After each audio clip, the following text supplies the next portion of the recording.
اعوذ باللہ من الشیطان الرجیم بسم اللہ الرحمن الرحیم السلام علیکم۔ طاہرہ انفو چینل میں خوش آمدید۔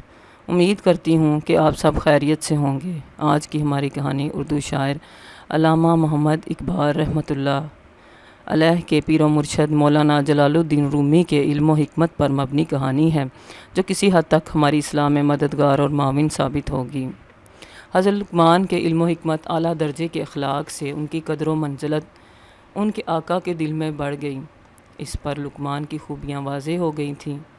اس نے دیکھ لیا تھا کہ یہ غلام حرص و ہوس سے پاک ہے، اس کے دل میں کھوٹ نہیں اور اس کی زبان سچ کے سوا اور کچھ کہتی ہی نہیں۔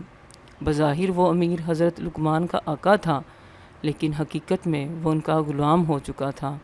اسے حضرت لقمان سے یہاں تک انس ہو چکا تھا کہ جب نوکر چاکر اس کے لیے کھانا لے کر آتے تو وہ سب سے پہلے حضرت لقمان کی خدمت میں بھیجا کرتا تاکہ وہ کھائیں، اور جو کھانا ان کے آگے سے بچ رہے وہ خوش ہو کر کھائے۔ اگر کبھی حضرت لقمان کھانا نہ کھاتے تو امیر بھی کھانا نہ کھاتا۔ ایک دن امیر کے کسی دوست نے اپنے کھیت میں سے ایک بڑا خوش رنگ خربوزہ اس کو تحفے میں بھیجا۔ امیر نے ایک غلام سے کہا کہ جاؤ اور میرے بیٹے لقمان کو بلا لاؤ۔ امیر کا حکم پاتے ہی حضرت لقمان آئے اور ادب سے ان کے سامنے بیٹھ گئے۔ آقا نے ہاتھ میں چھری سنبھالی اور خربوزہ کاٹ کر ایک کاش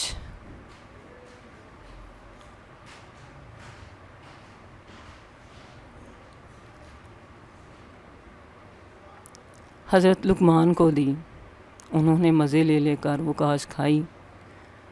امیر نے دوسری کاش کاٹ کر انہیں دی، وہ بھی حضرت لقمان نے بڑے ذوق و شوق سے کھائی۔ پھر اس نے تیسری کاش دی، پھر چوتھی، یہاں تک کہ آقا نے 17 کاشیں حضرت لقمان کو دیں اور انہوں نے ہر کاش بڑی رغبت سے کھائی۔ آخر میں ایک کاش باقی رہ گئی۔ آقا نے کہا، جی چاہتا ہے یہ کاش میں خود کھاؤں۔ معلوم ہوتا ہے خربوزہ بے حد شیریں ہے، جب بھی تو نے 17 کاشیں اتنے مزے لے لے کر کھائی ہیں۔ حضرت لقمان وہ آخری کاش بھی کھانے کی خواہش ظاہر کی، لیکن آقا نے نہ دی اور اپنے منہ میں رکھ لی۔ کاش کا اپنے منہ میں رکھنا تھا کہ سارا منہ حلق تک کڑوا ہو گیا۔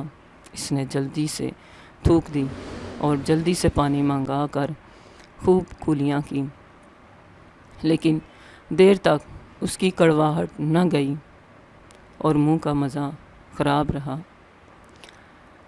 اس نے تعجب سے حضرت لقمان کی طرف دیکھا اور کہا،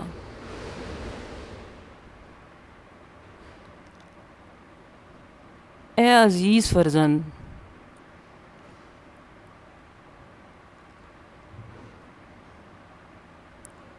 تو نے کمال کیا کہ یہ زہریلا خربوزہ اتنے شوق سے کھایا اور اپنے چہرے سے ذرا خبر نہ ہونے دی کہ اس کی خوش رنگی اور خوشنمائی محض دھوکہ ہے۔ کیا یہ صبر کی کوئی نرالی قسم ہے؟ حیرت ہے، تو نے کوئی ہیلا اس کڑوے خربوزے سے محفوظ رہنے کا نہ کیا۔ اتنا ہی اشارہ کر دیا ہوتا کہ یہ ناپسندیدہ ہے اور مجھے اس کے کھانے میں عذر ہے۔ حضرت لقمان نے جواب دیا، اے آقا کیا عرض کروں، کچھ کہتے ہوئے حیا آتی ہے۔ میں نے ہمیشہ تیرے نعمت بخشنے والے ہاتھ سے اتنا کھایا ہے کہ مارے شرم کے گردن نہیں اٹھا سکتا۔ یہ سوچ کر تلخ کاشیں کھائیں کہ جب تمام عمر اس ہاتھ سے انواع و اقسام کی لذیذ نعمتیں کھاتا رہا ہوں تو صد حیف ہے مجھ پر کہ صرف ایک کڑوا خربوزہ کھا کر ادھم مچانے لگوں اور ناشکری کروں۔ حقیقت یہ ہے کہ تیرے شیریں ہاتھوں نے اس خربوزے میں تلخی چھوڑی ہی کہاں تھی کہ میں شکایت سے اپنی زبان کو آلودہ کرتا۔ امید ہے کہ اس کہانی سے ہم نے بہت کچھ سیکھا ہوگا۔ اللہ آپ کو ہزاریں برکتیں اور خوشیاں عطا کرے۔ مجھے اپنی دعاؤں میں یاد رکھیے گا۔ السلام علیکم۔